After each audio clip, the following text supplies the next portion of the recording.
Hello, so welcome to my new guide, Nexus 5X Fleet Compositions.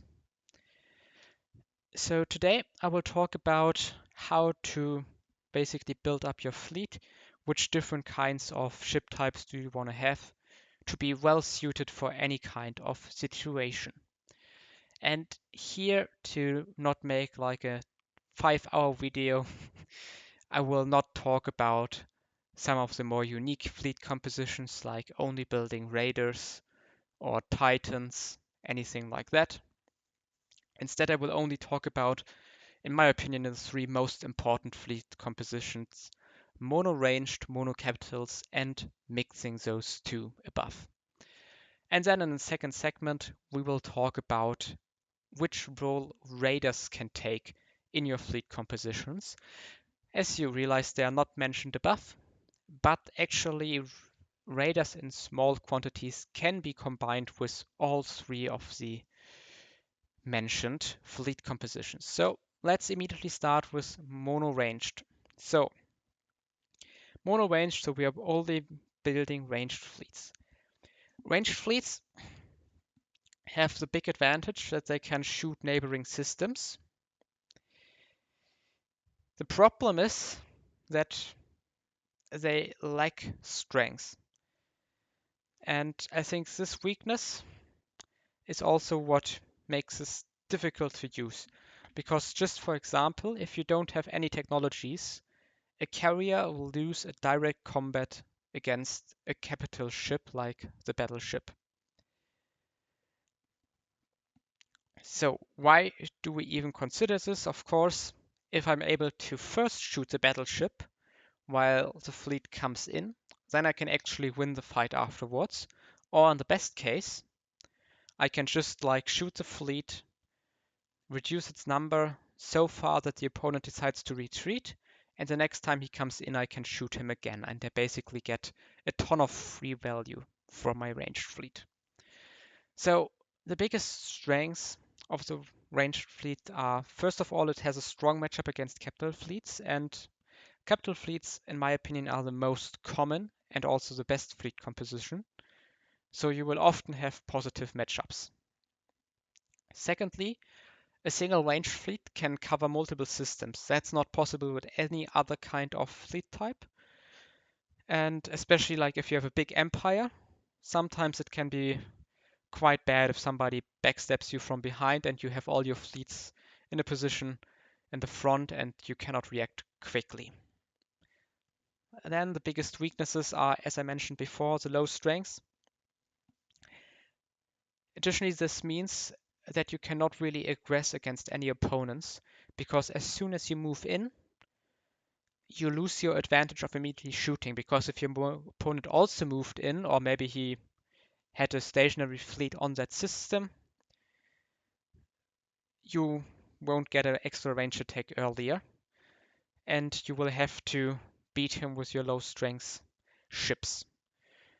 Additionally, ranged fleets need more support than normal fleets, because I don't only need to move them to the location I want to go, but I also need to use all of my ranged attacks take up one action.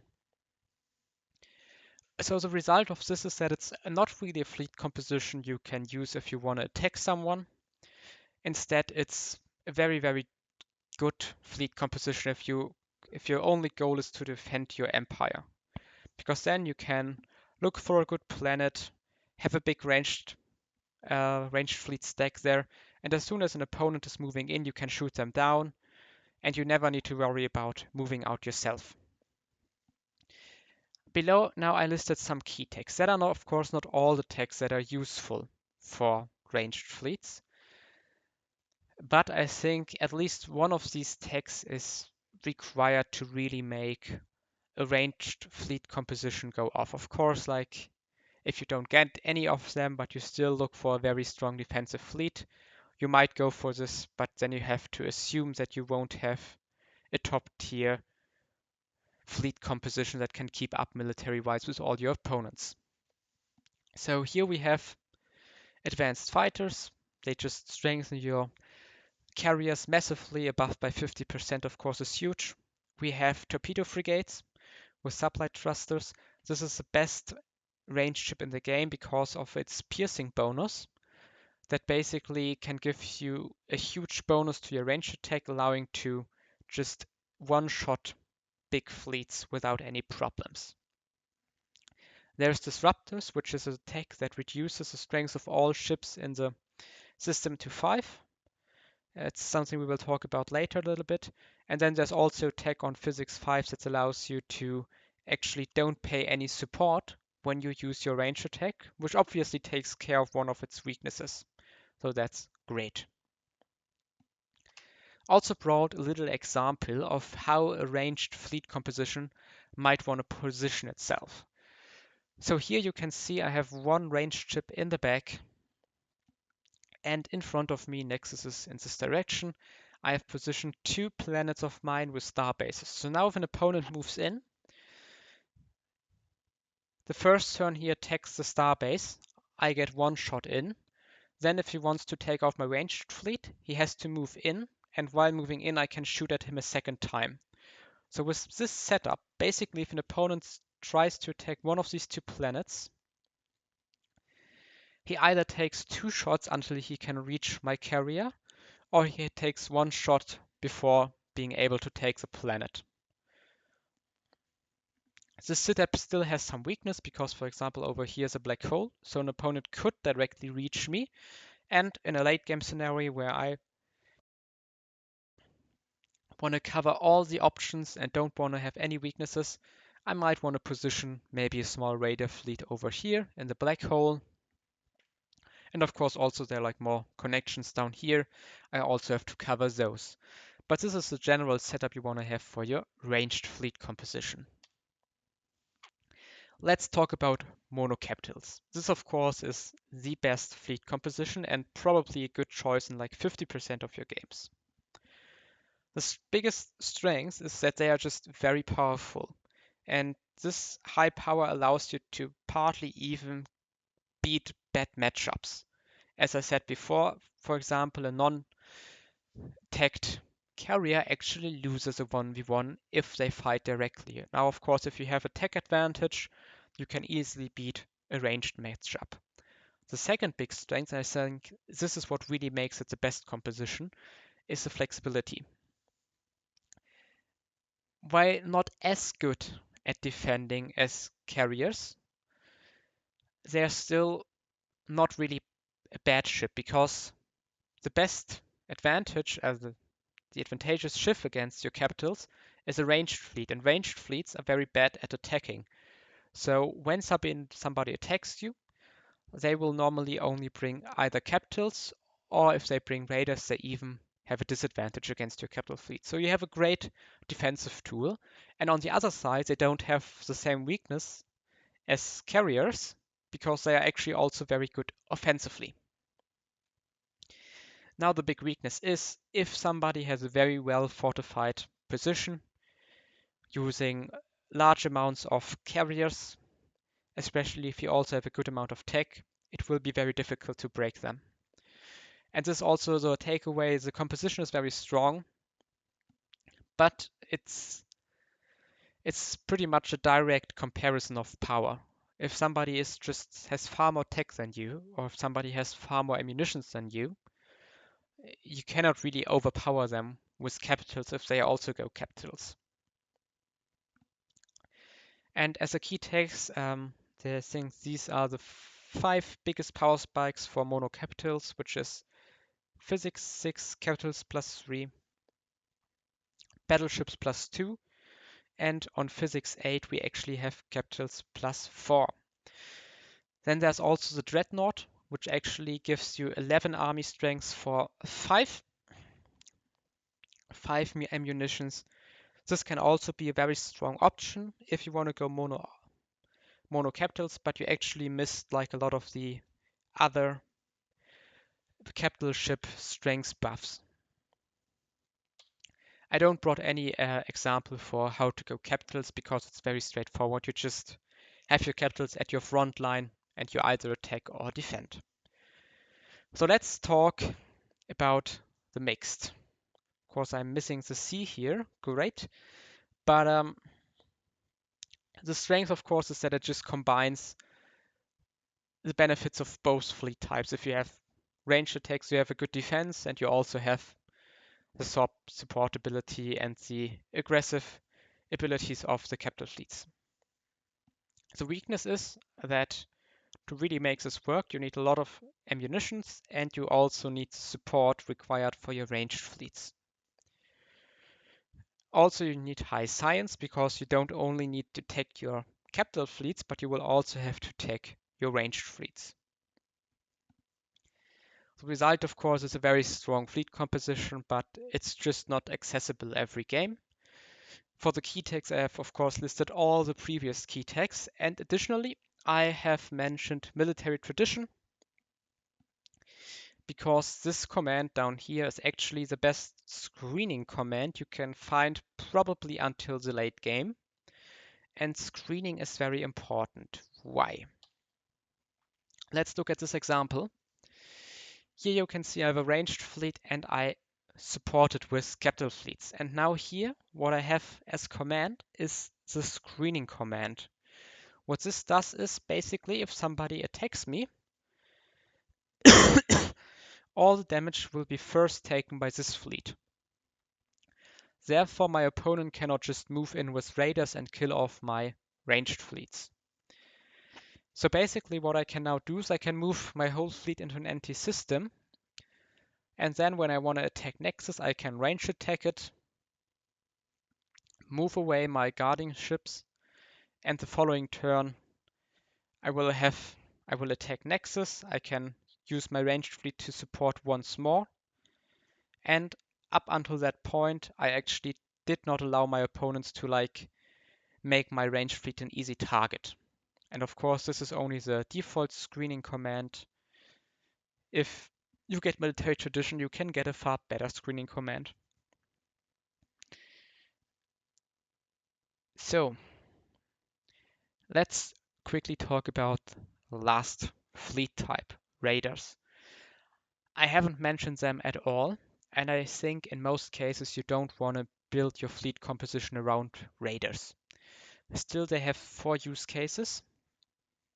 Let's quickly go over them. First of all, they need less ammunition than most other ships. So you can actually use them to take planets with high army strength. So if you have your main fleet composition, go in, beat the opponent's military, and then you have some raiders coming in from behind, actually conquering the planet. The second big thing is flanking. This is something maybe not even everybody knows, but if I attack an opponent from 2 sides, they will actually lose 25% of their strength, at least the ships that were in the system during the attack. So what that means is, or why raiders are so good at flanking, of course, is that they have 2 mobility. So I can more easily use my raiders to flank my opponents and get this big debuff, and also the number of ships that are flanking doesn't matter. So I can just have built one raider fleet consisting of 2 ships, flank my opponent and get a huge debuff. Then we can provide fleet roles to support the main fleet.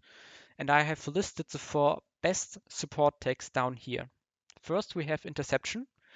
This is great to defend against ranged attacks. Let's say you're playing mono capital and you are playing into somebody who has a big ranged fortress. I can just put interception on my radar on like 2 ships, move them along my capital fleets, and now if my opponent shoots me, he has a far less of an advantage.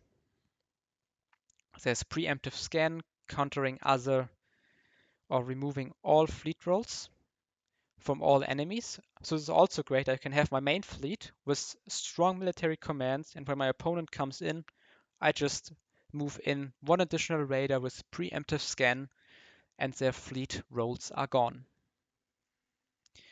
Cutting beams reduces the strength, and disruptor strike reduces the total strength of all ships to 5. And this, of course, is very good when you combine it with ranged fleets, because the ranged attack from the neighboring system is not influenced by this fleet role. So maybe your opponent comes in with like 20 capital ships.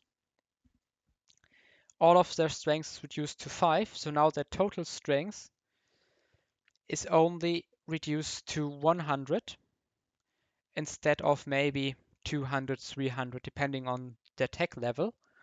And I only need like a normal amount of raiders or of ranged fleets, maybe like 10, to destroy all their ships. While without that, I would have actually needed multiple fleets to take him out. This is especially good to compromise for having worse technology. And maybe before we go to the next point, I bring a short example of the flanking mechanic. So here again, we can see I want to attack Nexus. I move in with my main fleet from here. At the same time, I have one raider who moves in from this side. And in the next turn, you can see the small F here, which means that the opponent is flanked. And as you can see, he lost 7 strength. And of course, this is more relevant if the opponent has a far bigger fleet. And instead of 7 strength, he maybe loses like 70. And let's talk about the fourth use case of raiders, and that's preventing ranged fleets from attacking. And in the end, I think this is the biggest reason why mono capitals is such a strong fleet composition, because no matter how many fleets or how many ships my opponent has in one of my systems, a ranged fleet in the same system cannot attack because it's fighting the combat in its own system. What this means is, let's say my opponent, or let's say my opponent has a ranged fleet down here. And let's not think that I have this radar. My opponent has a ranged fleet down here covering Nexus. What I can now do is I can move a raider into the same system, and therefore during the big fight on Nexus, my opponent can not use his carriers or torpedo frigates to support Nexus. I can win the fight on Nexus, take the planet, and only then, during the turn where I take the planet, he can retaliate with his ranged fleet. But at that point, of course, it's obviously already too late because I have won the main fight already. So, I hope this guide helped you. I know that it's probably like not the most professional guide you will ever see. If there are any questions left, ask them down below, or you can also just ask in the Discord server. There are plenty of people always happy answering your questions. And yeah, thank you all for watching.